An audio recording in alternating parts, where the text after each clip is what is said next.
Welcome back to the channels. My name is Thomas Fletcher, and I'm the host of both the Military Social Work Network and the LCSW Network. If you're new to both of my channels, please do me a favor by smashing that like button, by subscribing to the channels, and by sharing this video with your social work colleagues and friends.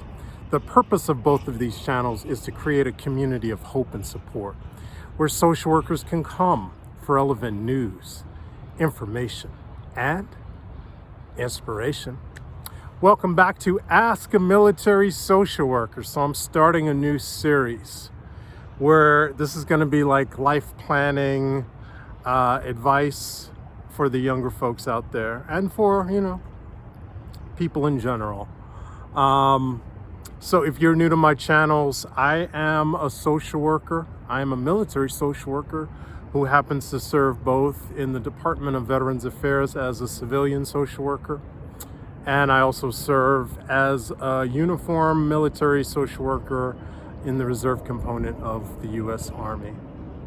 And I have been serving in the Department of Veterans Affairs for over 20 years now, and I've served in the reserve component of the U.S. Army for over 12 years. So that's just a little bit background about me and who I am.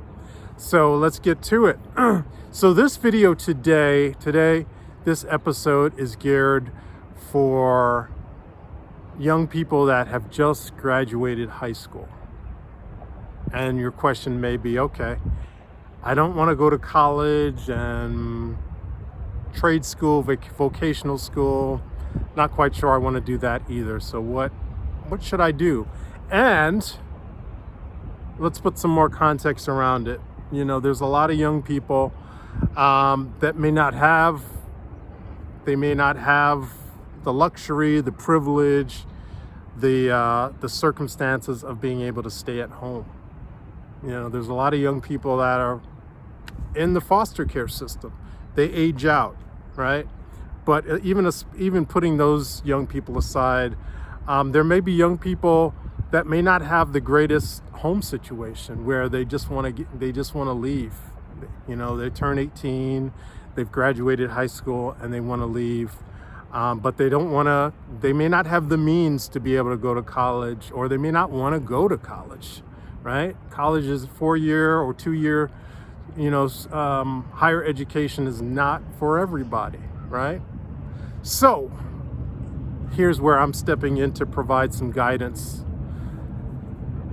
I would like to ask you to seriously consider joining the military.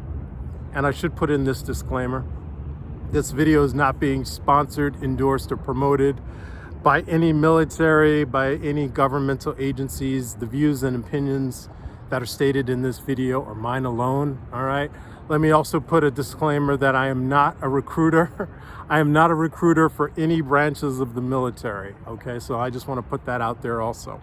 But again, this video is for educational purposes, right?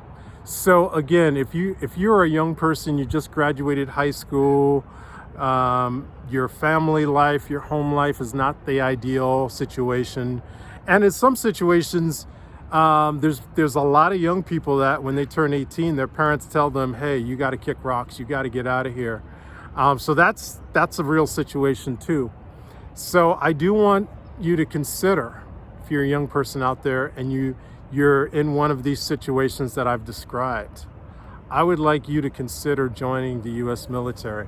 And there's a lot of branches that you can consider joining, right? It's not just the Army, it's not just the Marines. I mean, we've got the Coast Guard, we've got the U.S. Navy, we got the Air Force, hell, we got the Space Force, right? We got the Space Force. And I have to say that I think as of, I'm making this video in 2024, I believe the Space Force is probably the only branch that is meeting their recruiting numbers. And that's only because they're the smallest branch of the military. So it's not very hard for them to hit their recruiting numbers.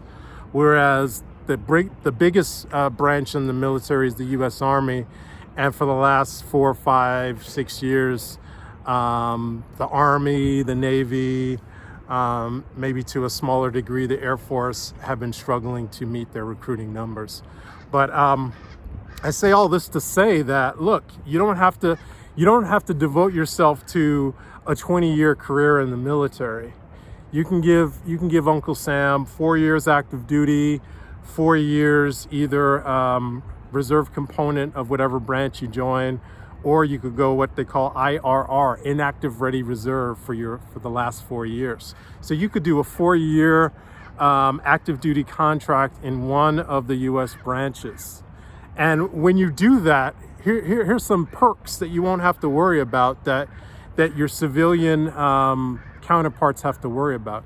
You won't have to worry about making enough money for the rent, because you will be provided housing either in the barracks, or you'll be providing what's called basic allowance for housing. Okay? So you won't have to worry about housing. You won't have to worry about paying the rent, paying the mortgage. I see all these videos on YouTube, young people, talking about how much the rent's too high and things like that, right? So your housing will be taken care of. Also, your food will be taken care of. Again, I see these videos on YouTube, young people, and I am not throwing any shade on the young people talking about the housing being too high, the food costs being too high. All true. But I'm here to provide solutions to the young people out there. I'm here to provide, real actionable solutions that you can act upon as soon as you finish watching this video. So your housing, you won't have to worry about. Your food costs, you won't have to worry about that. Transportation, you won't have to worry about transportation. If you're living on base, you don't necessarily have to have a car. If you're living off base, you probably will have to have a car. But again, the vast majority, if you're serving on a Navy ship, you won't have to worry about transportation at all, right? Let's see, what else? Utilities, you won't have to worry about utilities. I mean, again, unless if you're living off base, unless if you're living off base, you won't have to worry about utilities. So yeah, this is a really short video. And then I wanna talk about on the after side, because again, I've been working in the VA, Department of Veterans Affairs, for over 20 years now. So I know about a lot of benefits that veterans are entitled to.